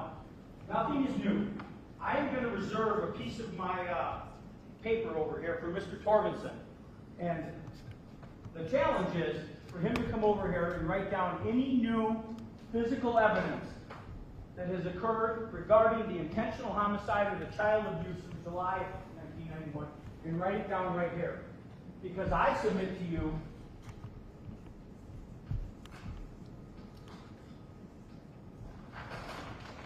that the answer to the question is there is no evidence. All the testimony that you will hear from today and tomorrow and the rest of this trial is that there's nothing has changed since 1991. There's no new evidence. But what Mr. Torbenson has done is, in his opening statement, he talked for 50% of the time, almost 15 minutes, about the other acts. Deplorable accusations. That's what they are. They're not charged here. They're not charged here. And there's a jury instruction that you'll hear about that goes to this. It's called Other Acts Evidence. You're going to hear a lot of evidence about physical abuse, domestic violence. You're going to hear about bad relationships. You're going to hear about all of that. That is brought here for emotional appeal. Judge, I object. That's argumentative. I filed a motion and a court found it admissible under the law. Sustained. Let's move on, Sure, Mr. Glenn. Another judge allowed that in. But what I'm going to tell you about is I want you to listen to this case, listening to the Other Acts Evidence and the emotional appeal that comes with it. And the judge will instruct you that you may not consider this evidence to conclude that the defendant has a certain character or a certain character trait, and that the defendant acted in conformity with that trait or character with respect to the offense charged. You can't just say, when you hear something about Mr. Schroeder, that therefore he's guilty of these two charges. And I submit to you that there is no new evidence in 1991. There's not any new DNA. You won't hear about any DNA analysis of information. There aren't any new fingerprints. There's no new evidence that was discovered. All we're going to find out is that in 1997 there was a bad relationship, 2004 there was a bad relationship, and try to get that. I've been around long enough, and it's not my first rodeo, to know that that's a really tough ask. This is emotionally strong information. But that's the law. I trust that you guys answer our questions honestly while here. We'll be able to utilize that. You've taken 2 oaths, and you'll be able to utilize that. So the evidence will come in to make sure you distinguish between 1991, 12,090 days ago, 33 years ago, and what happened since then. The only allegations are 1991, and it's specifically first-degree intentional homicide and physical abuse of July 22nd. Thank you very much. Thank you. All right, everyone, that concludes opening statements. This time I'm going to order the sequestration of all witnesses, and we're going to distribute note-taking materials. Jurors, how are you doing? Does anyone, we're going to be breaking for lunch in about 45 minutes. Does anyone need a break before then, or are you, okay. All right, we're going to take about a 10-minute break. All right, everyone, thank you. Please follow the deputy. He's going to escort all of you to the jury room. Thank you.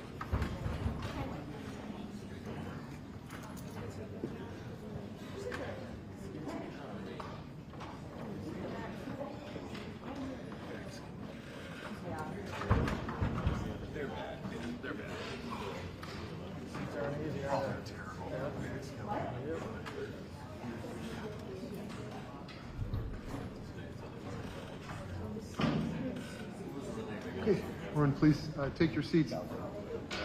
We did just have a sidebar. I wanted to get that on the record. Mr. Torbenson, you had an objection? I objected to the opening statement of Mr.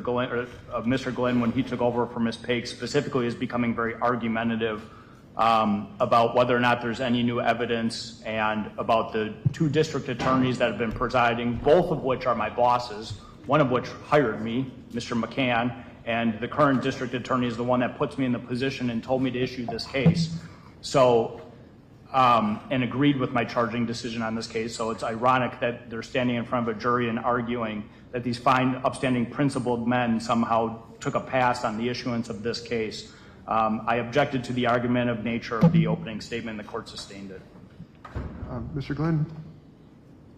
I was just laying out the chronological order of the case. Okay. Well, I did sustain the objection, and that is certainly an issue I don't want either party to get into. It's just not relevant here in terms of what prior attorneys who've looked at the case might have thought or decided. That said, I was concerned about the length of opening statements. One of our jurors was asleep for a substantial amount of time during Ms. Pake's opening statement. That was juror number 20. I'll be keeping an eye on that, but attorneys, it's up to you too to make sure that we keep things moving. If we get bogged down and there is a risk. Now, it's easier, I think, during testimony. I'll be taking breaks on a regular basis. I didn't want to take a break during an opening statement, though. So just keep in mind, what I am concerned about keeping the jury's focus on the case. Parties, did you want to address that any further? Mr. Torbenson or Mr. Glenn? No. Okay. I am giving each party 1 hour total for closing statements. I just want to make sure we don't go on too long at that point. All right. Thanks, everyone. Let's take a break.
Yeah, because if you sat there, then you wouldn't. Yeah.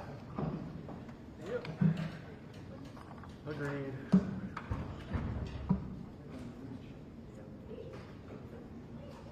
Harrison, I get.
Todd, you got the notebooks already to go?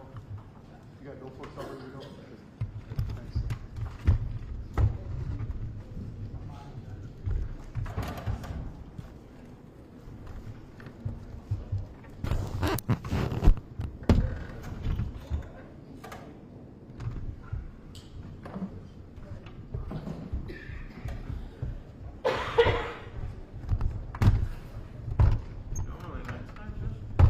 No, I'm Bayside.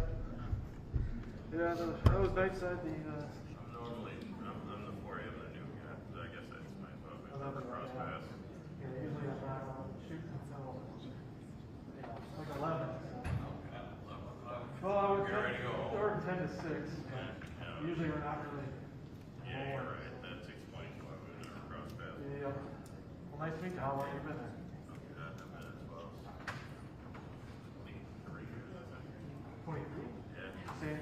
58 before that. Oh. 7. That's great then. I don't know for a while.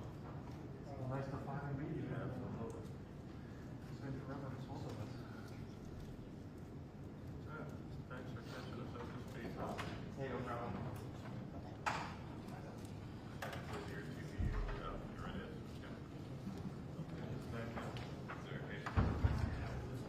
In my car. Shooting here, at least I get it. But he looks like, Yeah. can't see him now.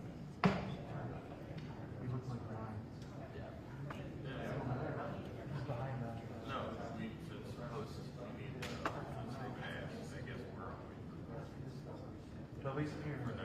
There's a Now, camera. Bernie's like Let me So we're just now every day we with that monitor over there. yeah, so it Would it be like if stuff's shown? Would it be better to have it moved to the right? yeah, Left. to the right a little. No, sorry. Yeah, to that. To the right? Yeah, to the right. A bit.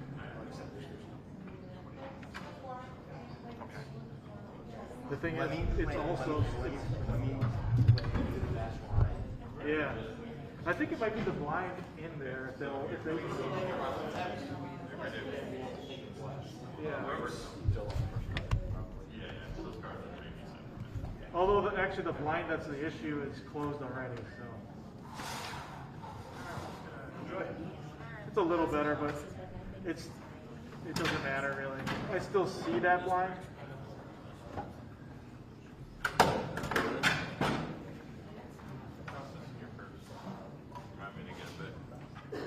I mean, that's better, yeah.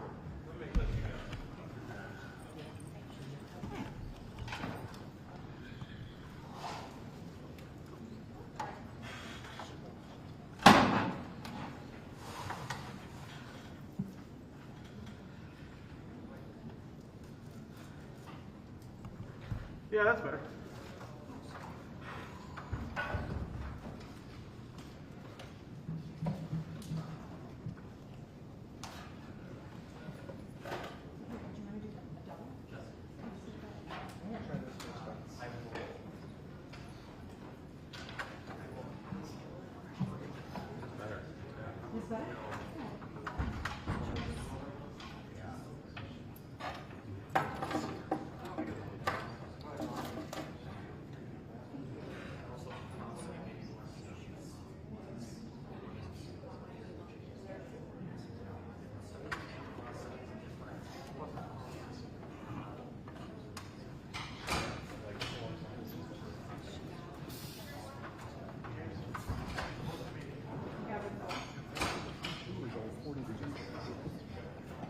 Freezing back there. I don't know why it's so cold.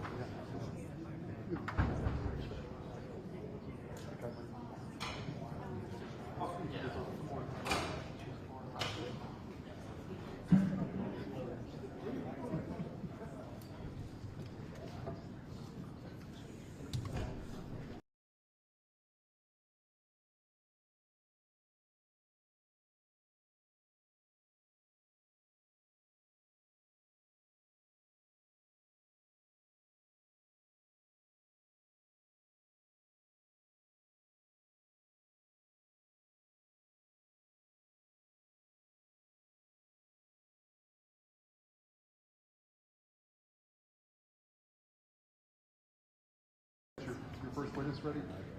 Yeah. Okay. Okay, yeah. We need names. Where's the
Okay, we're back on the record. Parties ready to proceed? Mr. Torbenson Yes.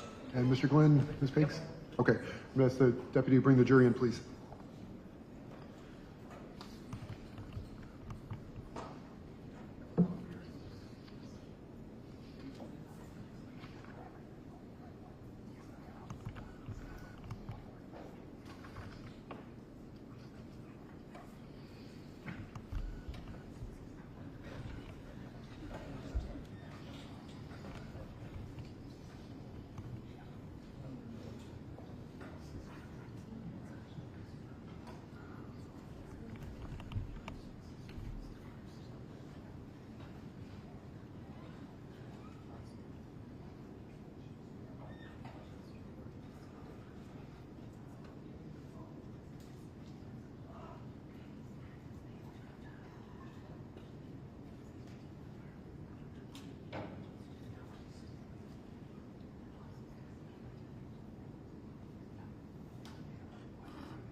Yeah.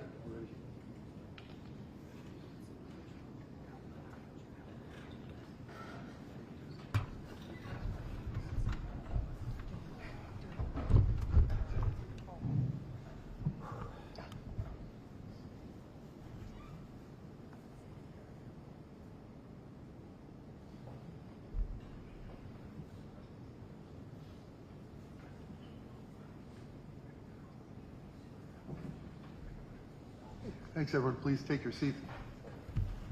So, members of the jury, now we're moving into the presentation of evidence, and the deputy's going to be handing out notebooks for all of you. Again, you don't have to take notes. If you want to, they're here, with each one with a pencil. Please leave those here in the courtroom. You should only be taking notes while evidence is being presented. No one will look at them while we're on break, and they're for your ears alone during the trial.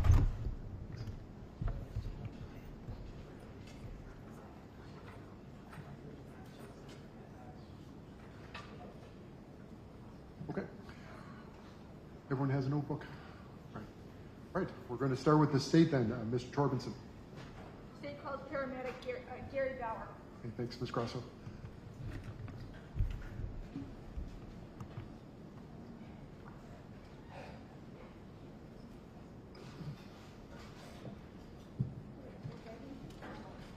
Do you solemnly swear that the testimony you are about to give is the truth, the whole truth, and nothing but the truth, so help you God? Thank you. You can have a seat there. Speak clearly into the microphone. State your name and spell the record. My name is Gary Bauer. Can you spell that, please, for the record? Garry, Bauer, B-A-U-E-R. Thank you, sir. Sir, Ms. Grasso. Yes. Okay, yep, it should be with you. You might need to wake up the TVs. That's on plaintiff over here. Try switching it back and forth.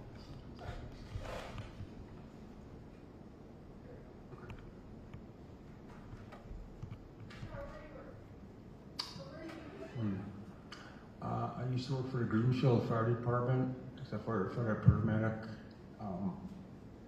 Retired in 2006. And how long did you work for that? 32 years. What primarily was your job? Being a firefighter paramedic, we were dual trained, but as far as paramedic, we didn't encounter any situation on calls that had to do with rescuing people in distress, medical problems, injuries, that type of thing, first response. So you were the first response. You were a firefighter as well as a paramedic, correct? Yes, And is it true that not every single firefighter is a paramedic, right? correct. Okay. So were you working down on August 23rd, 1991? I was. And do you remember what you were doing at that time? Specifically, We were his paramedic on staff. yeah, oh yeah, I was working. I'm sorry, What town were you in? which one? Which town? Oh, City of Greenfield. And on that August 8th, 1991 in Greenfield, were you dispatched to a certain location?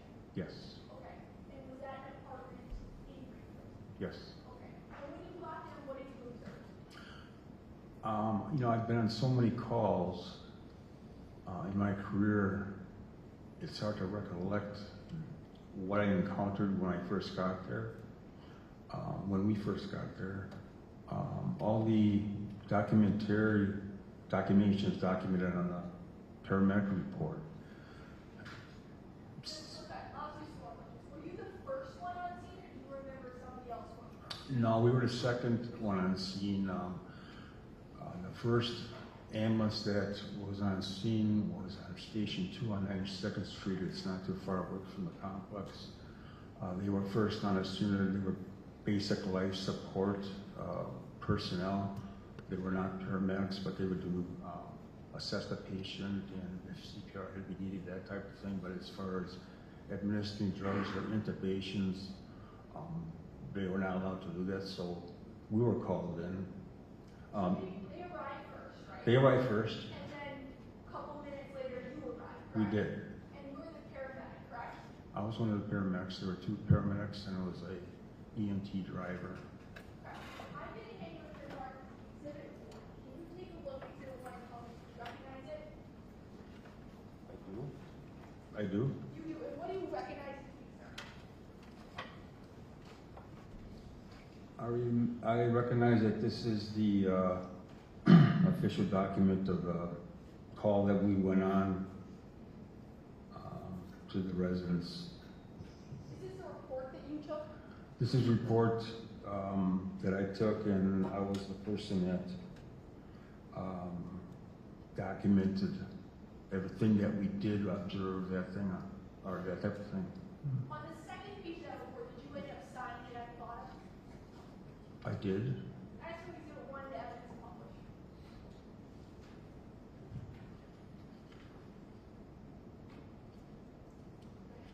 I'm sorry? I asked for 1 the evidence published. Oh, I'm sorry. Ms. Grosser, I'm having a little hard time. Yeah, if you could use a mic, please. Exhibit 1 has been moved into evidence. Any objection? No objection. Okay, thank you. Exhibit 1 is received and marked. Sir, I'm going to hand you the same copy of exhibit 1 so you can see it, and I'm going to put this one up on elbow. And I'm going to email.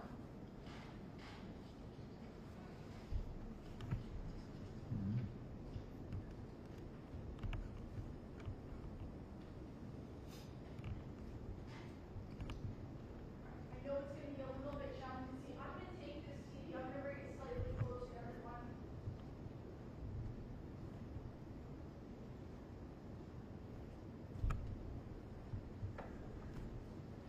Is any juror unable to see your palette? I got one juror,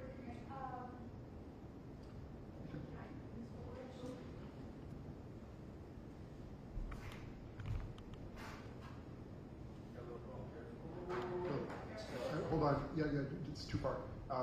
Plus, it has to be visible for the defense. Okay. Or at least one has to. Okay. All right. So we have the same display on both TVs. Go ahead, Ms. Grosser.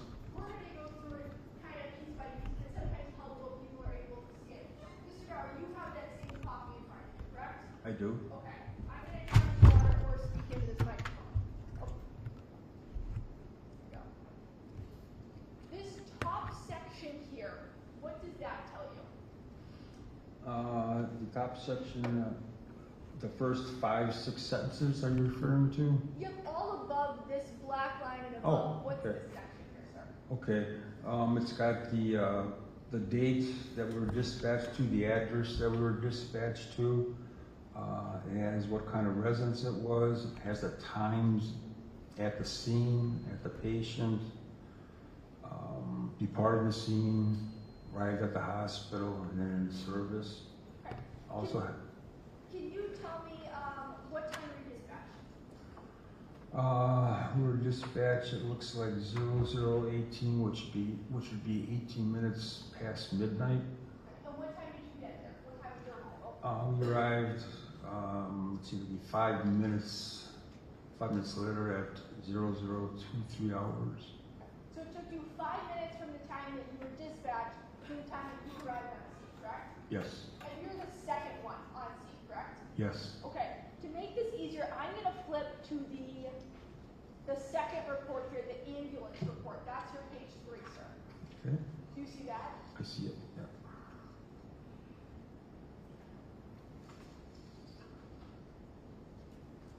Got it, Mr. Mhm. Okay. At this part, what's the title of this page? Ambulance report. Okay, and what is this top section up before patient name? What is this information given? That's basically the same information as the Greenfield Fire Department has the run number on it. It has the location of the incident, and it has the call requested by the person who requested the help. It's got the name of the patient and has the names of the EMTs that were on the scene. There were 2 of them. It has the name of the personal physician, zip code, and then also the times on there too. Okay, I'm going to fast forward down to this section here, this middle section here. The top of it says airway obstructed with an X mark. Do you see that? Yes. So it looks like there's an X mark on airway obstructed. Is that right? Yes. And then in that same line, it says suction use and respiratory arrest, correct? Yes. Why were those X'd off or checked? Okay, the reason why there was an airway obstruction is that something was obstructing the airway, which caused the patient not to breathe. It looks like, according to the narrative here, that they had to suction the patient with a suction device to remove some of that so that it would be a better airway for the person. Okay. Then in that next section, it starts to talk about acute cardiac, correct? And the one that's checked off is arrest, correct? Yes. What does that mean? Cardiac arrest means that it's the patient's heart is not functioning. The patient is probably in a ventricular fibrillation or a systole, which is a cardiac standstill. The patient is unresponsive to any stimuli. The next section I want to talk about is under cause of injury. It says initial state. You see that box on the left there?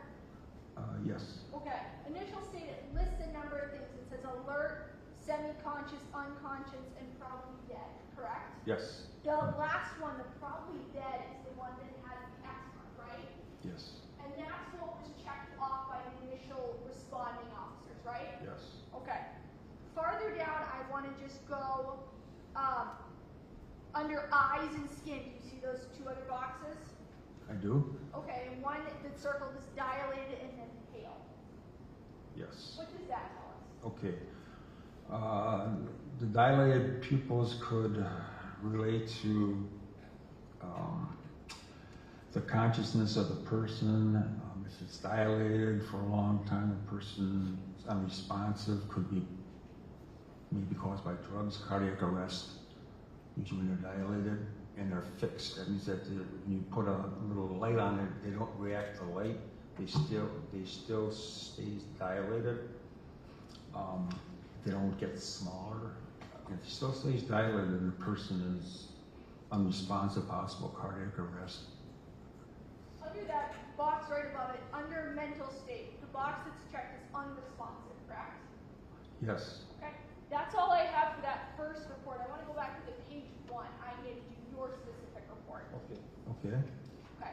We did this top section where you kind of gave us some of the background information about the date and time and all that jazz. I want to go under this working assessment. And then I want to look at the past medical history. Under past medical history, is there any known medicines or allergies that were reported to you? No, there were not. Okay. Under the third section there, the chronic one, what does that section tell us? Let's see. I circled there no. If there are any known medical problems with the infant.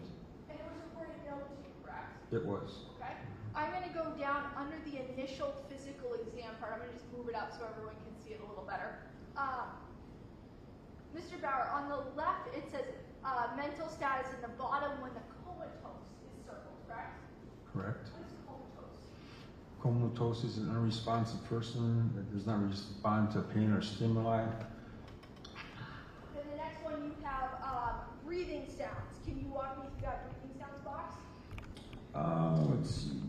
So the assisted, yes, that means that that at the time one of our personnel was assisting the person either through an intubation tube or a bag valve mask, which would assist a person breathing. And then under mental status it says blood pressure, pulse, and respiratory, correct? Correct. All three of those you wrote in the word absent. Yes. Explain why you did that. Okay. That's one of the earliest assessments that we do. And the blood pressure, we could not obtain a blood pressure, could not obtain a pulse, and the person was not breathing. And that was the assessment when you guys first got there. That was yes, correct, when we first got there. I'm going to flip to page 2. I'm going to go back to the top on this page. I wanted the advanced equipment and procedures section next to that black box. You see that, Mr. Bauer? I see it. What does this area tell us? Let's see. That tells us the names of the personnel who are paramedics that were on the scene, and it also has it says other, that would be the EMT driver, so we had 3 personnel on a paramedic vehicle. And it says here under my name, I got it checked off med with an X. That means I administered some cardiac medications. So what medications did you administer? I think it tells us here in this next section here, the big chart, right? Yes, I administered epinephrine. It's got epi here short for epinephrine. It's a cardiac medication. Drug, atropine, the same thing. And then we did another dose of that after we didn't get any response. And then we actually, at the end, we administered the last resort, which had been sodium bicarbonate. So when you first arrived, the baby was unresponsive, correct? Correct. And then you documented that, right? Yes. You then walked us through all these medications that you administered and reported on them. Was there any change to the baby as these medications were administered? There wasn't. There was no change. And then you just told us you did a last resort sort of medication in this box, correct? Correct. Which one is that? That would be a sodium bicarbonate. That's that last one, correct? That's the last one. Yeah. Okay. And what's the goal with that medication? The goal of that is to try to get these other medications to work faster, work better. And did you get any response from the baby after administering that medication? We did not. So when you first arrived, or when firefighters first arrived, when you arrived, did the baby have any sort of pulse? According to the document, no. Was the baby breathing at all? No. Okay. And was any sort of preconditions reported to you?